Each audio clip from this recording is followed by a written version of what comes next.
Hello. Hi, how's it going? It's going great. It's good to hear your voice again. Yeah, it's been a while, hasn't it? Yeah, I know. After a bit of a hiatus, I know our fans have been. Yeah, after a 2 year hiatus, we're finally well, not quite 2 years actually, year and a half. Oh yeah, Um, okay. I haven't actually kept track, so well, a year and a half since our first podcast, but that's the only one we have now, right? So, in as far as anyone can tell, it's been a year and a half. The last one we recorded, I think, was about six or 7 months ago, though. I mean, I still have all of those files. Oh, okay, cool. So they haven't been lost. No, no, the raw data is there, but I've never processed any of it, so that's the issue. All right. Well, where to start? I mean, so since the podcast that has been finished and made and will at some point be heard, Oh, you think so? You still believe? I still believe it will be released because it's too funny not to be. Since that first podcast, we've changed a lot because it's been a long time. Particularly because we've been at university for a full year and a bit now. Yeah, actually, interestingly enough, we have this tradition here in Kings, which is called Halfway Hall, which occurs when approximately the same week where the students have finished exactly half of their degree. And we had that last week, or this last week. So that just goes to show. This sounds like one of those BS Oxbridge traditions, Yeah, definitely is. I mean, that's all of them. like matriculation and You don't do matriculation? no, we don't call it that. No one calls it that apart from Oxbridge. We call it Freshers Week. Well, we have Freshers Week too. Matriculation is just the official part of Freshers Week. And then obviously, when you graduate, you ex-matriculate. Wow. Our university's only existed since like 1960 something, so it's not very old. It's not even 100 years old. Yeah, you don't have like an old book that you write your name in to matriculate. It's not a thing No. you can do. What? In the King's College Chapel. That's what we do.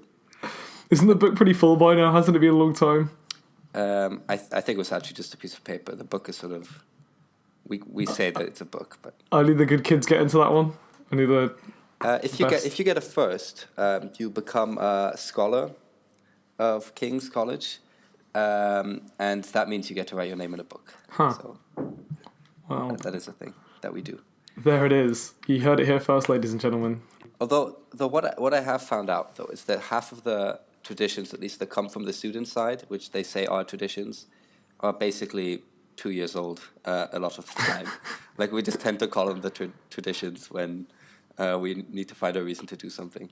Yeah, I guess it kind of comes in ebbs and flows because of student generations and that. Like some of them will sort of come along, and some traditions will last, and some won't, based on who stays around and which generations of students make them pass them on or don't bother to pass them on, and depending on how good they are as well. So I guess there's a lot of traditions that at universities, because of the short lifespan of a student there, sort of die and are born again quite quickly.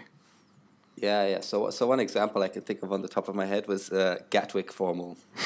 Okay, this So already sounds great. So yeah, I'm sure you're aware of the formals we do in Cambridge. It varies a lot based on which college you're in, how it's done, and how frequently, and so on. But they're basically every week, right? Well, we do them every week, maybe a bit less in King's, but other colleges do them, almost every day. So, for Wow. example, John's does them almost on a daily basis, but like it's not that you wouldn't go to every single one. No. Whereas in King's, you really try to go for them because they're a bit of a special occasion. Yeah. But Gatwick formal is a bit different. This is a thing that engineers do, and it's you just dress up formally and go to regular dinner and sort of get some wine and sort of lay everything out specially. So it's like a formal, except you're just in the regular hall. And this is to commemorate I think the completion of Gatwick Airport. And I thought, this seems like a cool tradition. Wow. I don't know how long. Maybe they've done this since Gatwick was built, and maybe there was a King's engineer involved. But no, actually, That's quite an old tradition if that has been going since Gatwick was built, because was built a long time ago. well, the reality is it's only like 2 years old. But nobody tells you that. But then it's not. But that's kind of. But why is it? Why did they suddenly start celebrating the creation of Gatwick when it was built ages ago? Because they've been doing it since time immemorial, and this is Oh, this is so stupid. I can't actually express in words how different this sounds. I've only gotten dressed in a tuxedo, or sorry, excuse me, a dinner jacket. Like once in 2 years at university. Well, I mean, it's only been twice for me because we're quite an informal college, you see. Oh, okay. So it's not always bow ties and black suits. Yes, but not necessarily dinner jackets, and you can get away with a suit and tie. Oh, you can get away with a suit and a tie. Yeah, that's why we're known to be an informal college because at other colleges they actually enforce, for example, gowns, right? They make you wear the gowns to the formals, and they will literally kick you out if you don't. But in King's, because we are, as I say, an informal college, that's not how we do things. This is ridiculous. My goodness. Like I've not like even I say dinner jacket. Like obviously I wore a dinner jacket to this event because it was like a sort of it was like a ball. But then like I still haven't worn a suit or anything like that. Even like a basics because basically like nights out at Warwick are just normal. Like you just go on a normal night out. Like you go to a bar or a club or whatever. You don't dress up in a suit. You know. Well, I mean, we don't do that for just regular nights out. This is for Sounds like formals. this is like the main thing though. This is like the main socializing. Yeah, I guess it depends on college, but we do these sort of like I know different colleges call them different things. We call them ENTs, short for entertainments. Some colleges call them bumps or bops or whatever. And usually that would be after formals, and then you'd go out afterwards. So you tend to actually go out to the clubs with your suit on if you can't be bothered to get changed. Wow. I guess everyone knows this guy. Hey, this guy's been to a big formal event. No, but it's not special though. You don't exactly not. It's just a normal thing. You just see people around in suits and formal attire just regularly. Wow. It's just how it is. This just seems so different. Like to any other. It seems like Oxbridge is its own little bubble, and you have your own little way of doing things, and it's completely different to every other uni in England. I mean, we're even like I don't know to what extent you have this feeling, but we're also very insulated from just the regular people who live in Cambridge. Oh yeah, no, okay, yeah. So, for example, you know how in regular life you go out on Fridays and Saturdays, right? Yeah, because those are the days that you go out. But most of the time, yeah. But here, it's all about Tuesdays and Sundays and Thursdays. Sundays. Yeah, Sunday life. Sunday night out. Okay, that is one of pretty much every other night of the week can be made acceptable. But... And the reason I think is because you want to try to get out of sync with the regular people. Oh, you're sort of in competition with them? No, it's just so you don't have when you go out, you are certain that everybody else there is also a student because no one else can be going out on a Sunday night. Exactly, and I believe that to be the reasoning. Oh no, we don't have quite that problem because the older the people in the real world around outside the university are already old. So like, then even if they are going out, sort of the ones in their 30s and whatever will go out, but they'll go to different clubs and they'll go to different places. And each club has like a student night, and it's sort of similar to what you're saying. It's just like, so there'll be like a Monday night one, and then campus will have its own night on a Wednesday every single week, which is very popular. So there'll be like student nights, and most of the time it's gonna be other students, like because there's such an age difference between the real world people and the university people. Mm-hmm. So it's not the same problem. I mean, yeah, I guess we also have a bit of that in terms of students don't tend to go to pubs, really. I don't know if this is if it's similar for you, but it's just too expensive for most people. So you tend to just drink either in your college bar or elsewhere, and you just go out to the clubs. You never actually go out to the bars, as well. Regular people also tend to go a bit more. Yeah, that's true. I don't go to the pub very often because of that reason, but it's a nice like thing to do, like as a sort of special occasion kind of thing, like to go to the pub with a few friends. Otherwise, yeah, if you're just trying to like go out, you do pre-drinks, which is obviously a very famous tradition at university, which is just drinking at home, drinking out in someone's house or whatever, because it's way cheaper that way. Yeah. Do you have a student bar or something along those lines? You must do, right? Yeah, so basically the way Warwick works is, I was talking about this Wednesday night. Basically, Warwick has something called the Copper Rooms, which are very infamous, and they host events, sort of like night out events. It's kind of like a club, but it's exclusively to Warwick students, basically. And they host a night out, big night out on Wednesday, and then they host other events throughout the week some of the time. And so there's that, and it's basically a two-tiered, two-level club-like area with music and a bar on one level, a bar on the other level. Then we've got a pub, so like it's called the Dirty Duck, and the food is awful. All right. We have a normal restaurant, and then we also have a bar. We have 2 bars actually as well, and they're all basically, because it's campus, they basically charge the same price as the real world, so they're not cheaper or anything. Okay. Because they're on campus, they can just charge a premium almost, so like it kind of cancels out. And there's not really any difference between saying going to Spoons and going to like whatever our uni bar is, but it's all students basically, so that's nice. Okay, I see. Yeah, I think that's probably a big difference between our university speakers. Obviously, for us, we don't have a campus in the same way. We have all these colleges, which are essentially their own self-contained campuses, but like really small. So yeah, like mini ones. Exactly, but it means that you're not that insulated in the sense that you can just quickly leave your campus and be outside. And also each college would have its own, they call it a JCR, a junior common room, which is where all the sort of student like social life occurs, and a bar, depending on if those are the same thing or not. Yeah, it is quite different then. I mean, I guess you have, with the college system, you still kind of have what Warwick has. It's still kind of campusy. Like, I think what Warwick is very different to is like a university like Newcastle, for example, which is just a city university. I haven't visited one yet, but I'm going to visit one in a couple of weeks, and like I imagine it's going to be very different. Like, I'm sure they'll have university bars or whatever, but it's going to be very different just because there's no campus and there's no college system, so you have no kind of localized kind of feeling. You're not going to have this local kind of feeling with specific tailored bars or anything, as much at least. Yeah, I think I noticed this as well when I visited some of our mutual friends at Imperial. I think they just have a completely different. Like, I think your student life depends and varies a lot. For like, this will be a main differentiator between universities.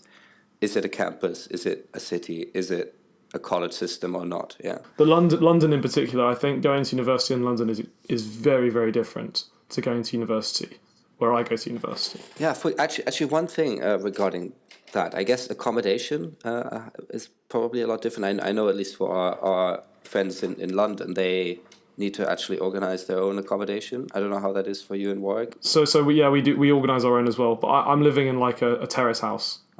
So I'm living in something very, very different to what you're living in. And I live in that with 3 other people. I see. So that's all organised by ourselves and whatever. In first year, we have halls of residence like you do, but that's only in first year. And then in final year, you can choose. Some people go back to campus because they want to be able to work, and so they live in halls of residence again. But right now, I'm living like a 20-minute drive away from campus, so quite in like a town. And do you drive to campus? I have a car and I sometimes drive, but parking is an issue, so majority of the time I take the bus because it's cheaper. And I've got like a bus pass, so I've kind of done the most expensive thing, which is to do both. To have the bus pass and drive. But generally speaking, basically, yeah, Warwick suffers from really bad traffic in the morning as well because they only have one road going in, so it gets really messed up. Thanks to very bad designs. No, the majority of traffic we get is cyclists. Cambridge is the cyclist town of the world, as far as I can tell. But you've got a ban on cars, right? Yes, we're not allowed to bring cars into Cambridge. That is the thing that colleges do tell you, but I don't think there's any way of them actually enforcing that. So. But I don't know anybody who has a car in Cambridge. Yeah, I remember because my mum went to Cambridge as well, and she was saying like, yeah, there's just no reason you would want one anyway. Like no one has one, so it's kind of like an equality kind of thing. Like no one really has a need for one. No, but also everything, the entire town is within cycling distance. I usually cycle 10 minutes to my department from where I live. That is pretty beautiful. Yes. It would take a while. I mean, there is an option to live closer to university. It's still sort of town, but it's really horrible. Like it's grim. Yeah, and actually my hostel right now, or the hall I'm living in, is off site from the main King's site. Oh, it's kind of like a separate territory, separate area. Exactly, but it's just across the Cam, which is, it takes me maybe 6 minutes to walk from here to Hull. Oh, okay. So everything is really self-contained. I mean, obviously, some colleges are further out, like Girton famously, far out college. But far out in this case means that they cycle 25 minutes to the engineering department from where they are. Is it kind of like based on when the college was built, how far away it is? Like the nearer it is, the sort of further out it is? Definitely. I think that's the case. I think Churchill is further out, Girton is further out, and Homerton is further out. And I think those are... Because, I mean, there's no way that you would ever be able to build anything like a college inside Cambridge City Centre right now. It's just really full, and everything is basically old and therefore sort of protected. Oh yeah, planning permission must be a nightmare. That's the thing, like, I wonder what your university does with all its money. Because, like, Warwick, we just keep building more stuff. Like, there's a constant project for building because of all the tuition fees and all the money they're getting. They're just building, and all the donations as well. And I'm sure Cambridge gets way more donations than Warwick does from all its rich alumni. Like, you must have so much money and not have anything to spend it on. The thing is, I'm not exactly sure because... Obviously, the money is sort of separated between the colleges and the university. I'm not exactly sure how much of an endowment the university itself has. I mean, famously Trinity, right? Is, you know, they have over £1 billion worth of endowment. It's more the colleges have a lot of money, right? Yes, it might. Yeah, I think so. And just generally investments since they were founded. And what they were granted by whichever British king decided to, or emperor decided to found them. Must have been English king, actually, back in the day. I mean, one interesting fact, I think, is if you are on Trinity, Cambridge, and John's, Oxford, a property, you could walk from Cambridge to Oxford without leaving their properties. I think Trinity is the second or maybe third biggest landowner in the UK, something like that. But annoyingly, I don't really feel that in a lot of facilities that we have. So, for example, like a lot of unis that I go to as part of volleyball, they have way better sports facilities than we do. For example, have you had to go to Warwick yet? Yes, actually, about 2 weeks ago. Oh yeah, how was that? Very good. We won. Nice. Well, nice. Bad for you, good for us. I mean, I doubt our volleyball team is up to par. I mean, we're pretty bad at most sports. We get destroyed in pretty much everything. Well, you're in the second Midlands division, or maybe the first Midlands division. My bad. Oh wow, there we go. I can't go hating on that easily then. But we do like our university. I don't know. Like, do you compete as a college? No. So when we play other universities, we compete on a university level. So usually. Oh, okay. So your team's going to be college teams, but college teams are generally more casual, and if you're good enough, basically you try out for Blues, which is the Cambridge team. Yeah. So, for example, we would have it's called Cuppers and these different leagues between colleges for football, let's say. But then if you are a blue or a half blue, you are sort of a level above and you go to play for the uni football team. Wow, that standard must be so high, because I know there's a bunch, like Warwick departments have football teams just because everyone wants to play football and they can't get onto even the fourth team. Like, it's so, the standard for sports at university, it's so much higher than school just because there's like, say 1,000 people at school and there's 26 to 30,000 people at university. Exactly. The standard just skyrockets. And then depending on the uni, some people might even be there on scholarship and things like that, right? Yeah, exactly.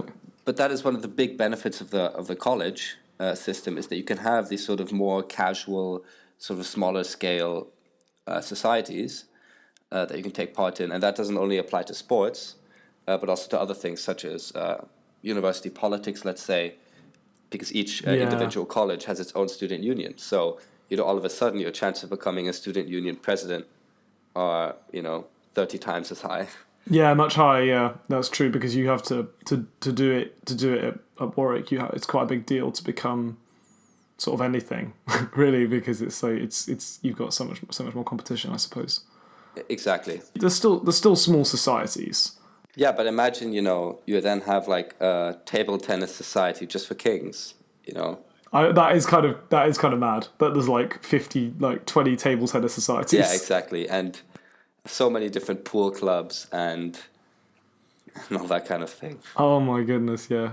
So I guess being president of the Cambridge Pool Club isn't that impressive, considering it's not really the Cambridge Pool Club, it's the College X Pool Club. Exactly, yeah. So, but it's also really really good, and I think actually what you said there regarding like how impressive it is, I don't think many employers know. I agree, because like they're already dumbfounded by the whole Cambridge bit, so they're just Exactly. So you have such a bigger chance of getting all these like titles and responsibilities and roles than you would have at a sort of centrally organized university. For the establishment.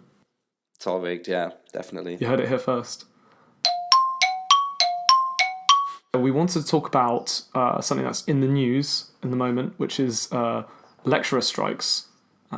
Sort of moving on here from general stuff about university. So, like, basically, over the last few weeks, the UK government has announced plans to make changes to the pension system that university staff, I think primarily lecturers and some other staff at universities, how their pensions are basically funded. And it's going from a more like, from my understanding of it anyway, and from how it was explained to me, it's going from a system where the government had put in X amount and it had to be, that money was guaranteed to stay there and it couldn't change. That amount of money couldn't change. It could only increase. But now it's going to be tied to stock exchanges or markets and things like that. So now it's more likely to go up and down, and probably down given the UK's current situation. So like the government wants to change it basically, and it's probably gonna make lecturers worse off. So now they're going to go on strike, progressively worse over the next 4 weeks. At least that's what's happening at Warwick. It's going to go 2 days, 3 days, 4 days, 5 days over the last few weeks of term. Yeah. I mean, that's my understanding of it as well. Although I think I didn't know all of those details actually. Well, I mean, they put out these estimates that say, they reckon that lecturers or so, you lose around 60 to 80k or 40 to 60k off of their pensions. How are those estimates made if the change is basically tied to how?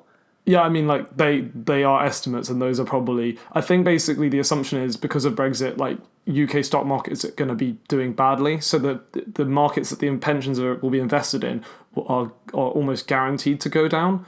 And because of the economic situation the UK is going to be in, the UK government is like, oh crap, we need to make sure that all our we don't have to back up all these pensions we won't be able to afford to cover, because our GDP is going to be slightly lower and our growth is going to be less good. So they're trying to basically cover themselves. And that's sort of the view of the lecturers, and they're saying, well, hang on, this isn't fair, because you're the government. You can't just take away, you can't basically just say, sort of set up our pensions in a way which is going to basically guarantee that we lose money because of the situation the UK government's in, the UK economy's in. If it was done, at a different period of time, maybe people wouldn't mind as much, because it would be more likely to improve the value of the pension rather than decrease it. I see. Okay. Yeah. I mean, what do you think this will, or the impact of this will be on you personally? So basically, I seem to have done quite well from this. In terms of I've avoided most of the bad, missing a lot of stuff, because for me, I have one lecturer who does a lot of things for me, and she's not going on strike, and she's told us that, which is kind of good, because a lot of people they don't have to tell you if they're going on strike or not. And then I also have my Spanish teacher, who is going to go on strike for all his departments apart from Spanish. So I'm going to get away there as well. And then everyone else, they haven't said anything. So I don't know what's going to happen. But those are the main two things I have. Like, it's my French stuff and my Spanish stuff, so I'm okay. Do you know what's going to happen with you or not? I mean, the only way in which we've been sort of informed of this has been one email by our student union, like the university one, not the college one. And Right. basically all I know are the dates and that apparently I'm not meant to cross picket lines. But you're not meant to cross picket lines, but you're not even working. No, not cross them, as in if they are picketing and preventing or blocking an exit, I'm not meant to try to go past the strike keys, I guess. Oh, yeah, no. Oh, okay, yeah. I wouldn't recommend doing that either because you might get beaten up. I doubt that the academics are not known to be ultra buff aggressive. Well, respect the picket lines. I didn't think it applied to students as much just because we're not making a lecture happen or not happen. We're just... I guess us boycotting lectures would help them. Yeah, I think in general the vibe that I've got from just people talking about it as well as this email that I'm looking at is that generally students tend to stand on the side of the lecturers in this Yeah, I think so as well. case. Although I have heard a lot of people also complaining and saying that we shouldn't have to pay for basically this feud between the government and the academics. I think certainly 30 years ago, students would definitely be on the side of the lecturers. I think now that students pay quite a lot of money to go to university in Britain, it's Exactly, more... yeah. It's like more kind of debatable which side students are going to go. Because I know I was pretty frustrated until I heard exactly why they were going on strike, and now I kind of support it. But to be honest, I'm still kind of that opinion that if this affects me, hey, that really kind of sucks because I'm paying quite a lot of money to come here, and I'm going to have to pay a lot of interest on that debt as well. Yeah, indeed. I think there were even calls to maybe get reimbursed. Yeah. Well, I wouldn't get too excited about that. Yeah, that seems very unlikely. Warwick had this Q&A webpage they put up, and they said, "Oh, we don't think we're going to need to give you any reimbursements because we're going to be able to sort everything out and cover all the lessons and through lecture capture and all these other magical I things." see. So Warwick seemed very confident, but they weren't saying, "Oh, you don't have the right to ask for your fees back." They didn't say that. So maybe if they fail to live up to expectations, we will be able to ask for fees back, because that wasn't their argument. Their argument was not, you do not have the legal right to ask for refunds. Yeah, maybe that's a bit of a PR thing. I mean, there probably is. I don't know. Do we sign a contract? I'm not even sure. I feel like we must be entitled to ask for reimbursements, not full refunds, but partial reimbursements if our course isn't taught. That must be within our rights. Yeah, surely. I mean, to be fair, that these are only a couple of days, if I understand correctly, right? This is Exactly. It's only going to be, even if it all goes, like, they're hoping basically after a couple of weeks, they'll just... It's 2 plus 3 plus 4, Plus 5. right? Yeah. Plus 5.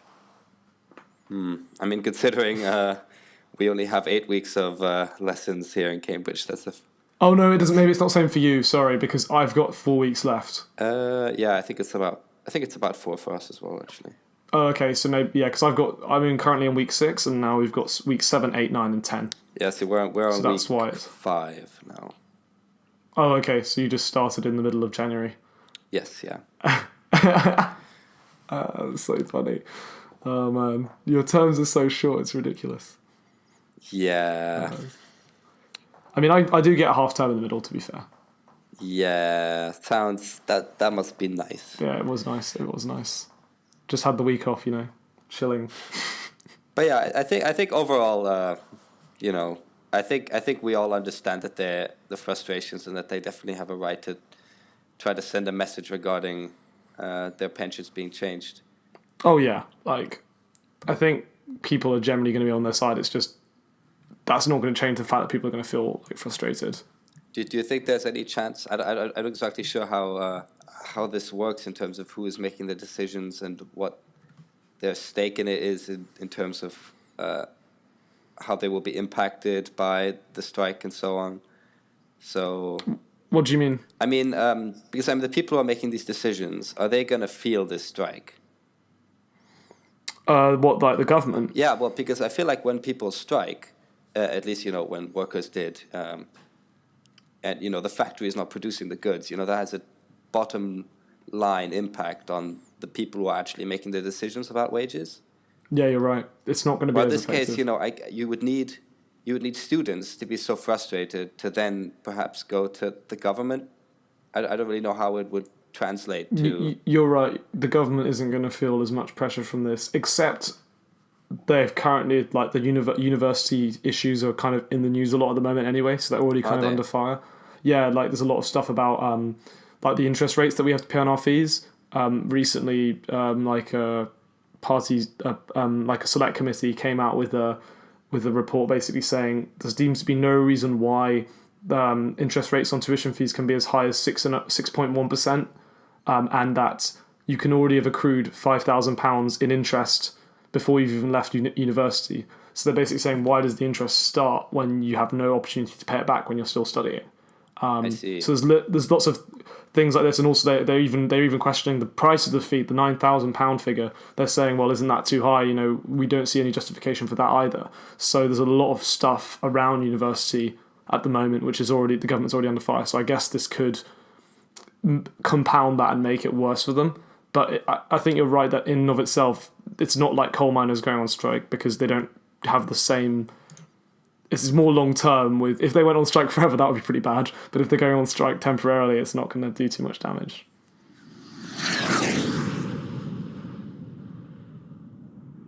What was on our little list here? So I've got learning Spanish. Learning Spanish. Well, I don't know if I have much to say on that, because actually I am no longer doing that. Oh no! Have you quit? Have you quit on me? Well, it wasn't exactly voluntary. Right. What happened, Max? What happened? Basically, you have to advance always your course by one level. So last year I did upper intermediate Spanish. Was that like B1 or was that A2? I don't know exactly what that equivalent is, I have to admit. Did it have a number of some kind attached to it? 1, 2, 3, something like that? I think it's meant to, but I don't know off the top of my head, and I don't know how to find out. It sounds like it was A1, A2 or B1. I mean, I can explain. I mean, above that there's advanced and advanced plus, so there's 2 levels above. Oh, okay. Okay, then yeah, it was helps. B1. You did ab initio Spanish at school, right? Yes. So you were sort of, I imagine, A1 by the end of that, or A2? I mean, I really don't know what those mean. Sorry, yeah, I'll explain.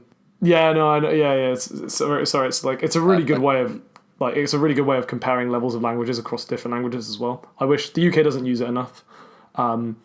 But like basically what it is you have A1, A2, B1, B2, C1, C2. So really simple. And basically A1 is complete beginner. It says I found a link now. So the target level is B2. Right, and you were in a class working towards B2. Yes, with a prerequisite level of B1. Right. Wow. So yeah, already pretty good then.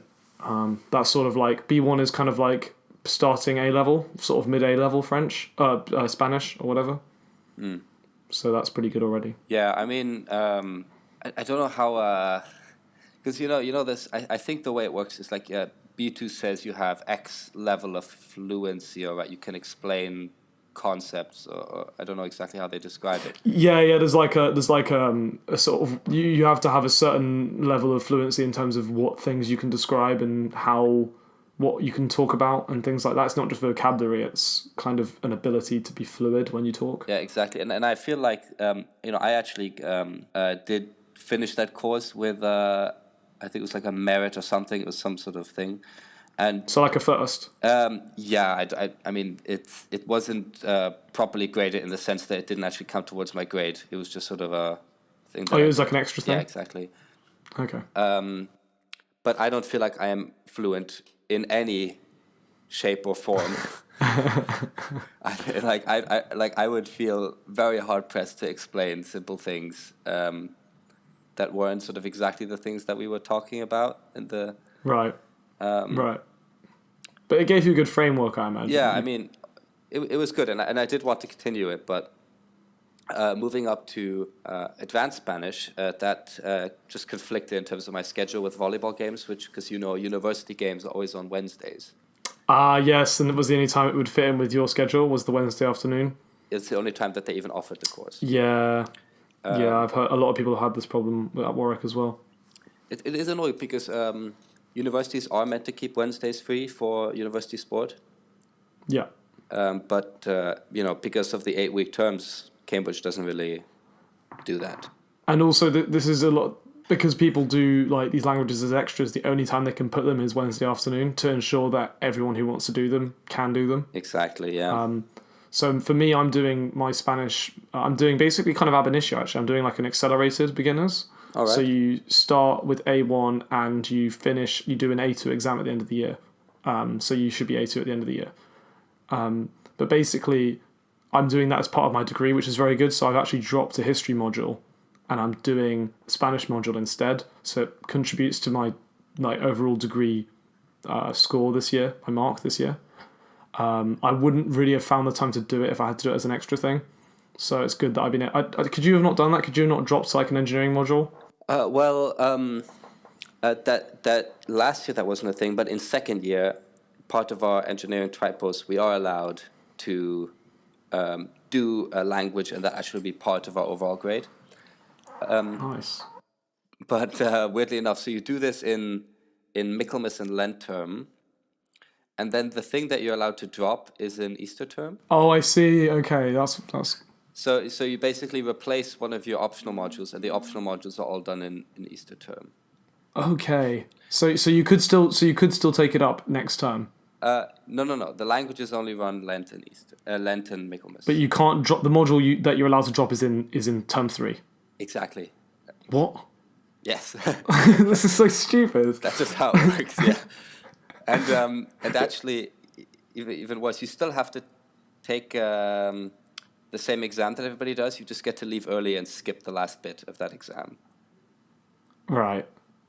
Okay. It's a bit strange. So that feels like you've kind of been a bit screwed over there as well. Like it's just you're not even really getting to miss much out. You're just missing a part of what not even a whole exam. You're missing a part of an exam. Yeah, you're missing a third of an eighth of the course is replaced by a language. And you're going to look like a right dunce when you walk out as well. Oh, you can't handle this bit, can you? It's getting too difficult. No, I don't know if that's what you'll get, but yeah, it's not exactly. It doesn't exactly decrease your workload overall because you're actually increasing it during the first 2 terms, and only in the last term you're getting the payoff. But I wanted to do it, but I couldn't, and it's just the way it is. So that's my Spanish adventure. Damn. Well, that's really sad because I think it's a really good language to learn, and it's a shame that the University of Cambridge doesn't agree with that assessment. I think they do. I mean, the engineering department actually gives us free language courses, which is something that only we get. Yeah, that is kind of special. All other students have to pay for language courses. Mm-hmm. So they try to do it, and actually the courses are sort of tailored to try to touch on engineering topics and STEM in general. Oh wow! Okay, that seems quite sophisticated. So it's interesting. So we talk about inventors in the past and for example, like how do you increase sustainability in Latin America? That was a presentation I did as part of my exam last year, and those kind of topics. So it's really really quite good, and I think they put a lot of emphasis on it. It just didn't work for me. How many hours a week were you doing when you were learning it? So you do 2 hours of class time a week in one session. Yep, this is the same. This is the same as Warwick. It's a bit different for me because I'm doing accelerated, so I'm doing 2 levels in 1 year. So I do 3 hours a week. But for the normal, if you're just doing 1 level a year, like you're just doing B1 or you're just doing B2 or whatever, you just do 2 hours a week. So that's that, and then you do some homework each week. Yeah. Which you submit. Yeah. But I would say, compared to other courses that I was doing, it was quite low.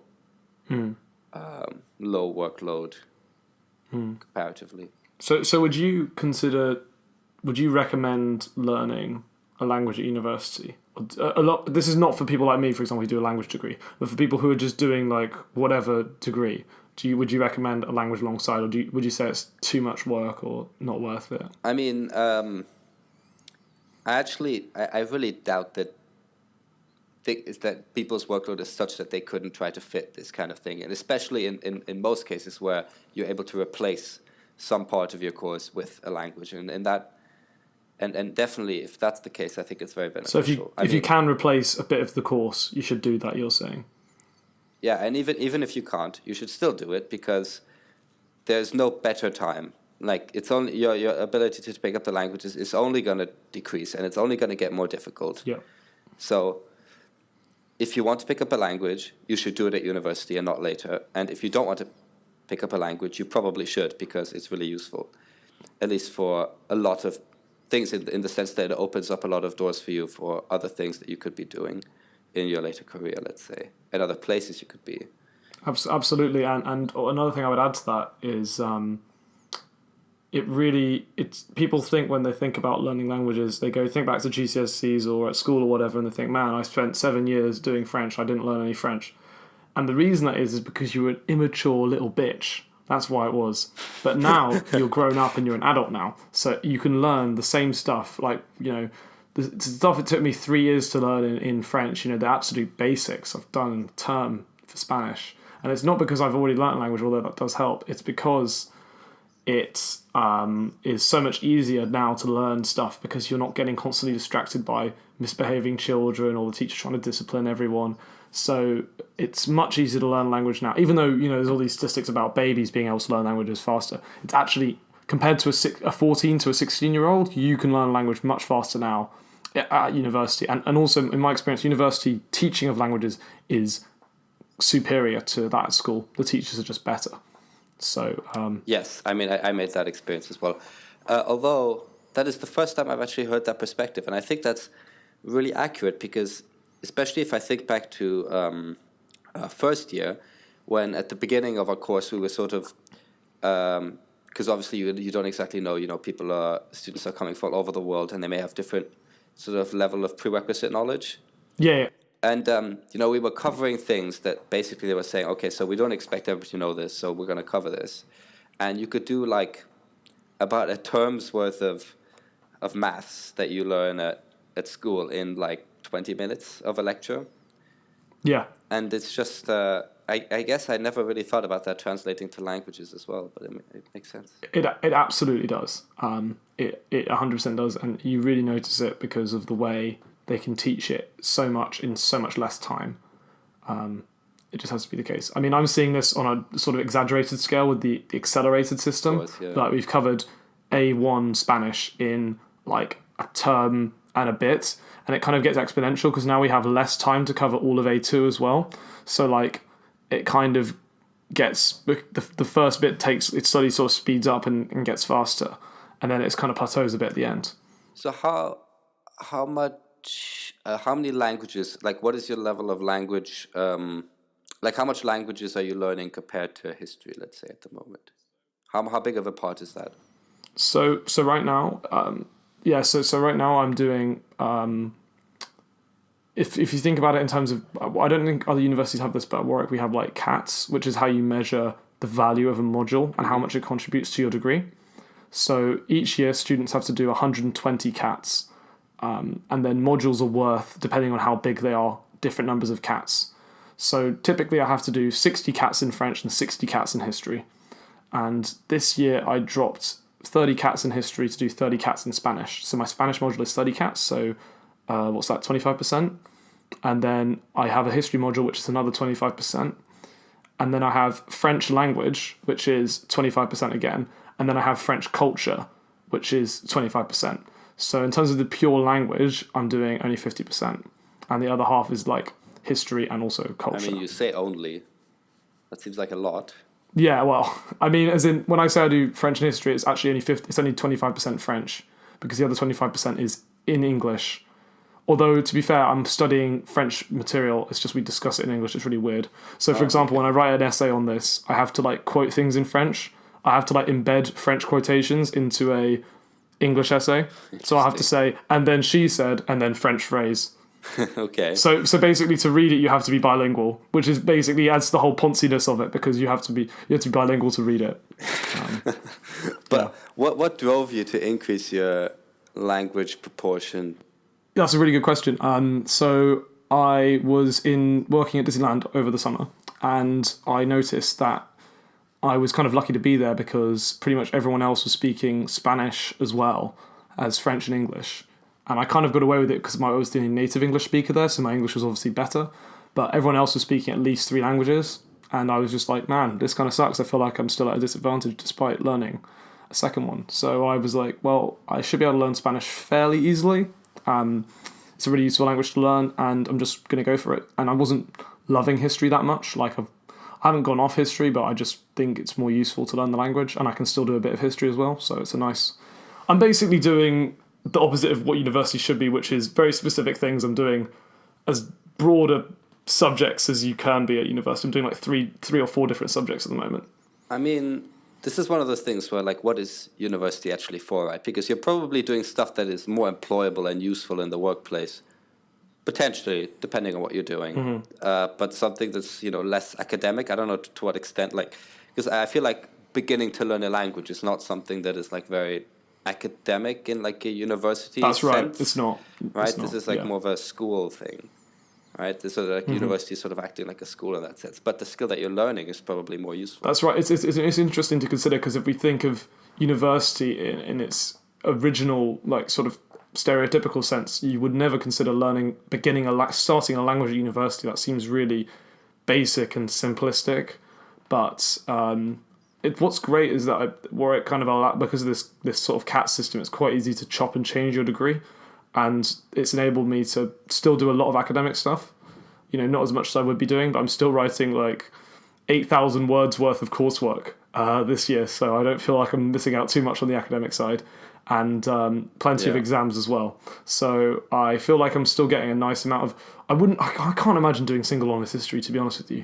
I can't imagine doing 4 times as much history as I'm currently doing. It just seems crazy. I already have to do so much reading, and I already have to write so much work. For each module, I'd be writing a 4,000 word essay. They'd all be due at the same time. I can't imagine having to do that. So I quite like the way I've got it going now. It's quite nice. All the work, each module is very different. So I'm doing very different things each time. Yeah. But definitely, I think it goes to like quite deep sort of point of, what is university for and what are students meant to get out of university at the end. And I think as the proportion of people who are going to university increases, and it's already extremely high in the UK on an international scale.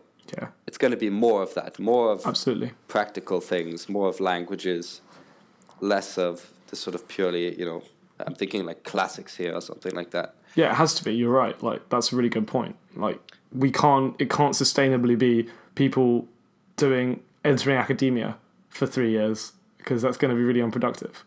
Yeah, and I think to a great extent, I think university is quite unproductive for a lot of people. I don't know how you stand on this issue. I mean, obviously, I come from a country where like vocational things are extremely widespread and like a big part of the educational system. Valued, you could say. In Germany, that is, yeah. And I think, like you hear a lot, at least like we Germans like to say this a lot, is that like the entire world is sort of jealous of our like vocational training system. Mm-hmm. In the sense that we still get people who train to work in industry, and they go out and they do practical stuff from the age of 16, and they end up, working at the place that they trained at and being qualified to do that kind of work. Yeah, no, I think that system seems much better to me. But if the British system is going to keep going the way it is, it definitely needs to go down more of this route of steering away from academia as much as possible, because there's always going to be people doing that, and it's not in demand. Yeah. I think Cambridge is one of the unis actually, which is perhaps one of the unis that is trying to hold on to the sort of academia part of it as much as possible, compared to a skills-based education. I mean, I think all the research universities, like all the Russell Group universities, are going to be like that. They're always going to push academia, which is important because it is really useful. It's just we don't need 40% of the population, entering academia.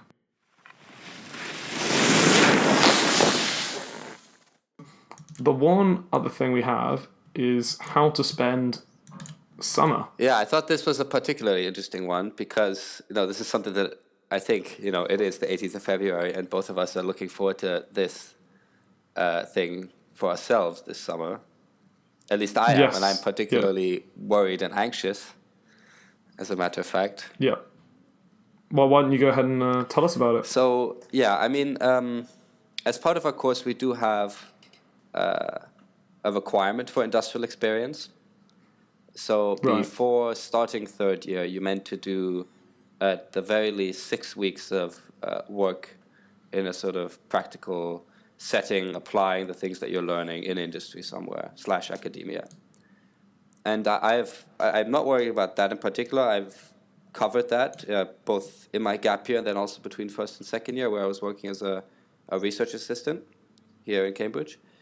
But then again, I'm also like looking at my CV, obviously, and I'm thinking that we have so much time over summer, and that you really have no justification not to try to go for something, and that you really should try to push your CV and try to get more qualifications, because the more you get, the better stuff you're going to get later. Exactly. It really pays dividends if you can get anything now.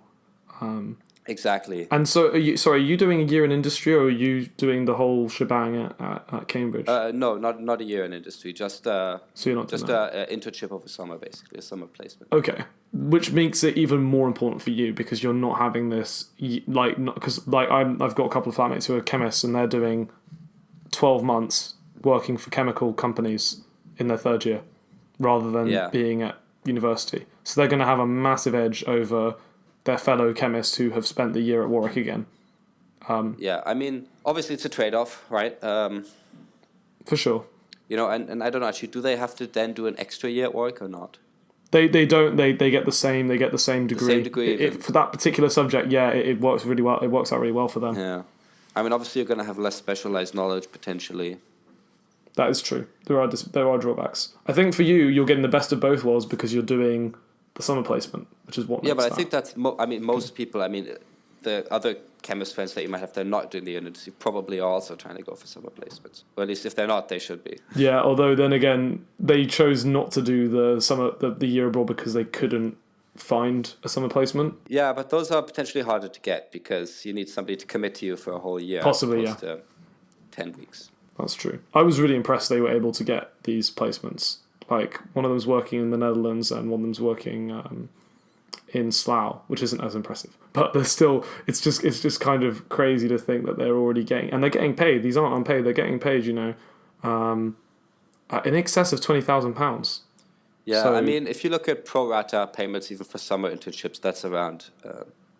Around that, yeah. Yeah, it might be more like 18, let's say. I was just impressed that someone who isn't graduated yet is able to, especially with all the competition out there. I was just quite impressed. But, yeah, that's them degrees for you. Yeah, there you go. So much more already paying off. God damn it. There you go. Well, I'm glad for your passion in history that that's working out. Yeah, I mean, I'm doing what I love. I don't care about the money. Yeah, and well, so this summer stuff, like, what another thing is about it is if you don't do something, you're going to have to, at some point, write a CV basically explaining what you were doing. And when you have to basically go through your CV when you're writing it and you realise there's a big blank spot where you were doing nothing, it looks really bad. So if you just take like a 3-month summer holiday every year for 3 years, that's not going to be good. So it's much better to do something and justify what you were doing with that time, how are you using it productively, and whatever your degree is, it doesn't have to be connected with that. Even if it's just like a basic job working in a bar, you were doing something, you were earning money, you were getting work experience. I'm not so sure about that. I tend to disagree with that. Well, no, because the thing is, well, okay, but it's just because like it is a bit different because like you can't necessarily get a good internship if you have a crappy degree like mine. So it's like a bit harder. Yeah, I mean, so like it's better to do something like work in a bar than nothing at all. Is what I'm saying. Yeah, I mean, I would sort of like my contingency plan. Let's say I don't find something this summer, would be you can definitely work on your development skills. You can try to contribute to some open source project. You can really do things on your own, which will make you a lot more qualified and employable from the perspective of, let's say, like a software or electrical engineering company, which is the sort of place that I'm applying to. So for me, there are definitely lots of things in terms of my personal development, which I'm really sadly and frustratingly not getting from my university. that I could do myself and which I can actually show on my CV. So I have things that I could do, and I think something like working in a bar or like a supermarket, I don't think that adds really anything to my application. Like I don't know if I would even want to put that down. Thinking about it, I'm not so sure. Oh, that's not good enough for you? I don't know.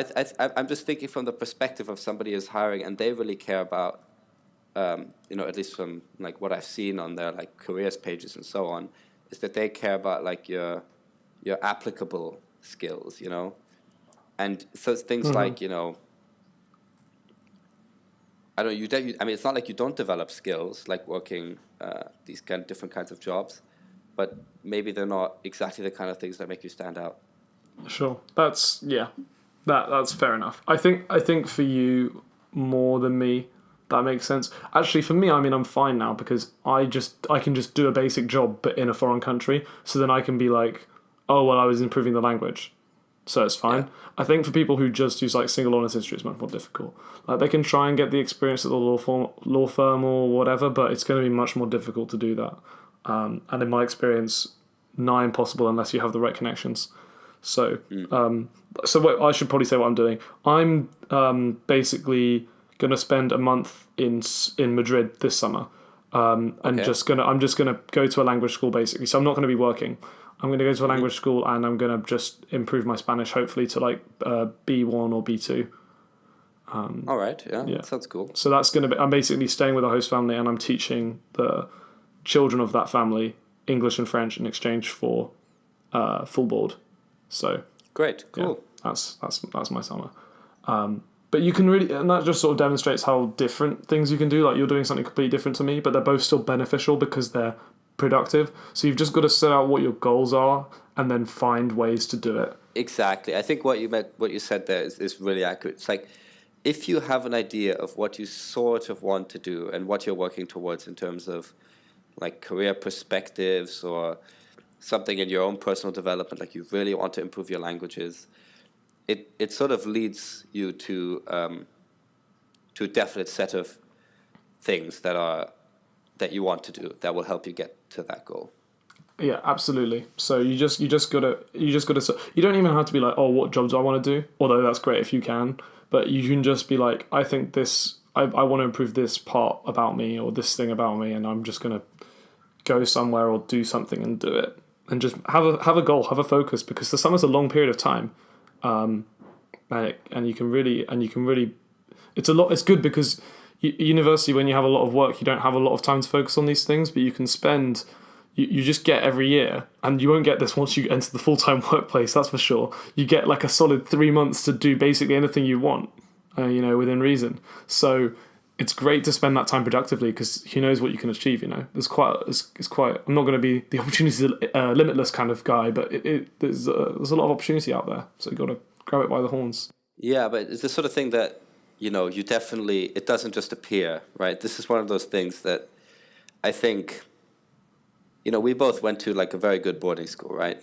We certainly did. And yeah, this is one of those things where they just... We're privileged little shits, guys. Yeah, yeah, and I think that one of the things that those kind of places do, and that's what really all the money goes towards, and that's why you're paying for bringing your kids in that kind of environment, is that they put that kind of stuff in your lap. Yeah, they make it easy for you. They make it a lot easier to do the right thing in terms of your own personal development, in terms of, like, if you think about what you wrote in your personal statement when you applied to university, it's not like you went out in a lot of cases and you really did all of that. You were really pushed and guided in that kind of direction. Oh yeah, like we were sort of spoon-fed. I think that it was a blessing and a curse in the end, because when I got to university, I realised I had no like work ethic or discipline, because all of it had been from the structures of boarding school that had made me good at working,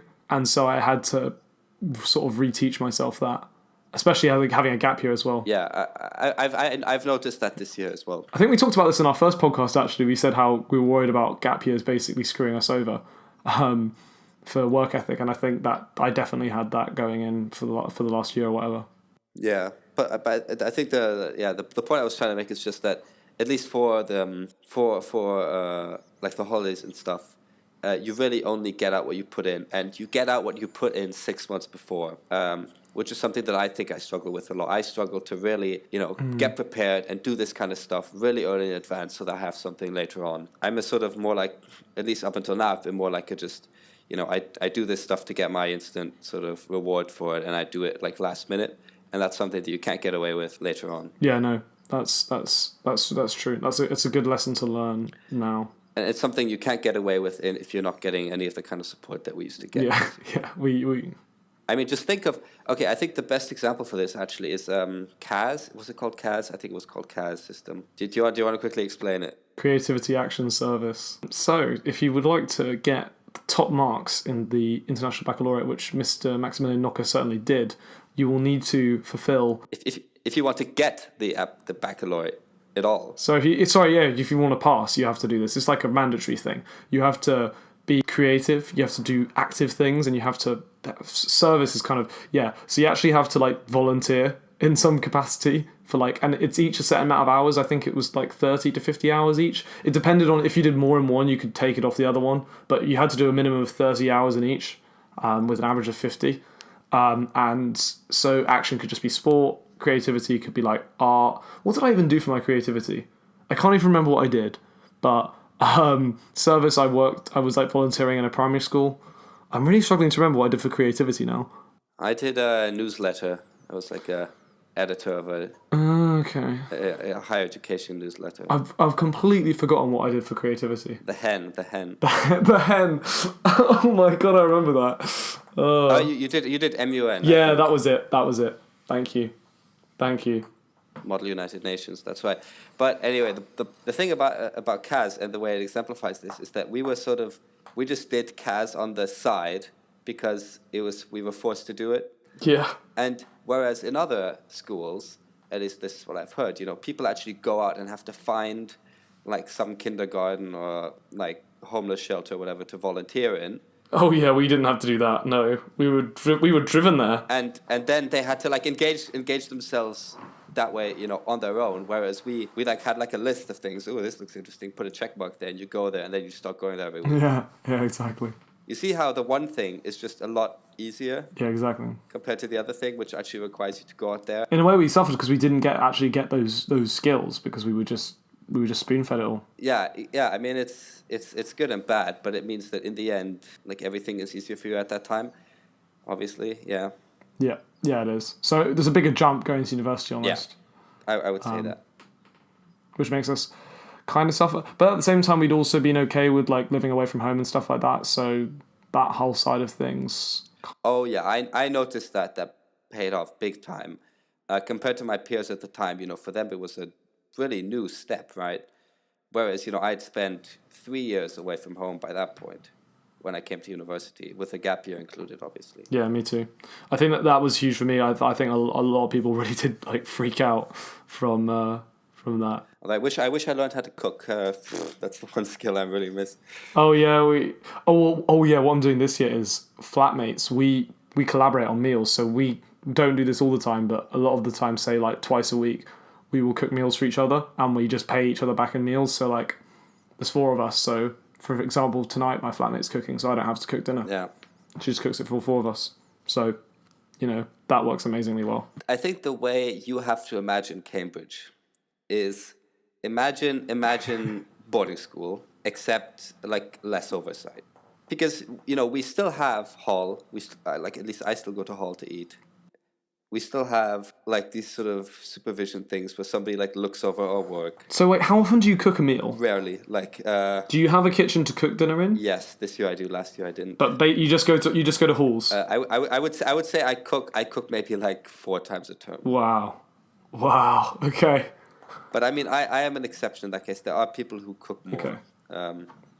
But I tend to have it's like a social thing. I like the social interaction that occurs over dinner, going to a hall. Yeah, no, of course. Like I guess we as a sort of house or a flat or whatever, we've made our cooking more sociable because we eat at the same time and stuff like that. But it's taken a lot of learning because last year that wasn't the case at all. Last year eating was extremely unsociable for me, and it was really bad. because of the way like couldn't really cook and we didn't cook together and our kitchen was disgusting. So like I would just eat in my room and it was horrible. I didn't like it. But this year that isn't the case. One of the things as well is you have to think of these hostels that we're in. It's basically, I mean, even the shape of this building is basically like our old boarding house, and my room is, like at least last year was approximately the same, except I had an ensuite bathroom, which I don't have this year. Oh wow, you're suffering. No ensuite. You have to share your bathroom. You poor person. Yeah, no, but I have a sink though. That's what I had last year. I had a sink because I was in Hall's residence myself last year. I had a sink and I had a shower that I shared, and a shower bath that I shared with, and a toilet that I shared with 4 other people. And this year I have 2 toilets, a shower and a bath, and a sink that I share with 3 other people. So it's gotten slightly better. I was gonna say 2 toilets for yourself is a bit excessive. Okay. No, that is a bit excessive. No, we share. I don't get any ensuite or anything like that. You know another interesting little Cambridge tidbit that might interest you. Okay. Is obviously because we get to stay in halls of residence for 3/4 years. You have to find a way of allocating the halls of residence between the students, right? Of course. So the way that all the colleges, at least that I know of, do it is like you have a ballot system. And the ballot system will determine your position in which you get to choose the room that you will stay in next year. And we don't do this, but some other colleges actually have separate ballots for people who get firsts, seconds, thirds, and so on. Oh my god, that is so elitist. So for example, I think in Trinity, depending on like your academics, your academic performance, that will potentially mean you get a better or worse room. Oh, so everyone in the crap rooms, like they know they're all bad, like they they're all on thirds. Yes. Oh, that's so humiliating. Yeah, it's pretty awful. That's so visceral. Yeah, we don't do that thing, but we still have a ballot which reverses across years. So if you have a good position in second year, you get a bad position in third year, for example. Wow, that seems kind of fair, to be honest. Can't really argue with that. Is moving out not an option, dude? Can you not just live in Cambridge in an apartment? I think it's technically possible, but Cambridge is very expensive and housing is extremely subsidized at college. We all still complain, but I think we get a fairly good deal. Yeah, I mean, I can't imagine you paying sort of anything like, because I sort of pay in the region of £350 a month for my rent, or like £85 a week.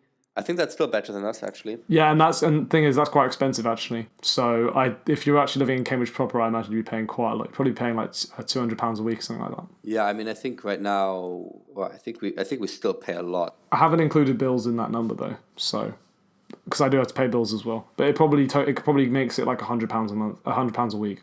Okay. But yeah, I imagine if you lived in Cambridge proper, that you would actually pay a lot of money. So I see. Okay, yeah, that's a bit more like it. But then again, like the London kids, they all have to live in London. Yeah, but they have to actually commute to. Yeah, they don't get to live that close. Yeah. That's true. And this is why I didn't go to university in London. I just didn't want to even think about how much money would be burned on accommodation, all that stuff, and just general living. It just seems so much cheaper to stay away. Okay, let me look here. So the average room is like it's about £150 a week. Is what we pay, plus catering charge. But since our term's only 8 weeks, you end up getting about a year termly rent of £1,400. Right. Oh, because of your terms, you don't get you still charged for out of term time. No, we're not charged out of term time. Oh, so you're not allowed to stay there, right? Yeah, you were telling me you had to move all your stuff out, don't you? Between yes, we get pushed out of it. Which is another kind of very annoying thing. Yeah, it's not the best. Yeah, we had to do that at boarding school actually. So another parallel there. No, again, the trunk rooms. It's all the same. It's all the same. That's so funny. I find that because I would say university is so different to boarding school, and you would say it's very similar. It's just funny how exactly. Yeah. Yeah, it's crazy. Well, I guess we've kind of come full circle. Yeah, we sort of have. Have we? I don't remember what we talked about at the beginning. Now at this point, we started talking about how university was different for you and me, and now we sort of finished on that same note. So all right. Yeah, that's a good place. we'll talk about more general things. I think because we'd it's been a while. We wanted to go back to the university stuff because that's always prevalent. I mean, that's what we started off with at our first. Exactly. It's our bread and butter conversation topic. Beautiful circles finishing here. Yeah, circles in circles. Exactly. It's lovely. It's fantastic. So we'll try and actually upload podcasts so you guys can listen to our beautiful voices and give us feedback if there are any of you out there listening. If there are. Yeah, crowds. The millions of you Huge that are crowds. listening to this podcast. The biggest crowd. So please do keep us informed. And we will see you in the future. Yeah. Goodbye. Bye-bye.